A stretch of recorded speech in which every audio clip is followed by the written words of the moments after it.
मी गायच्या पिल्लूला खाऊ घातलंय.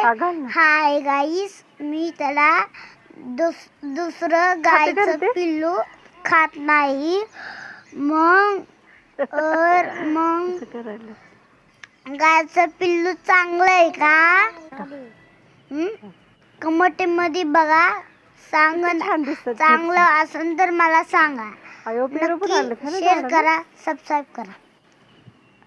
मग मी त्याला खाऊ घातलं. ते खायना. त्याला मस्त वाटलं का ते? काय पोपट चांगलं वाटलं का तुम्हाला?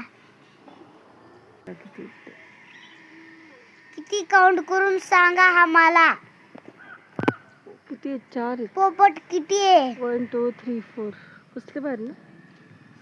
5. नाही ते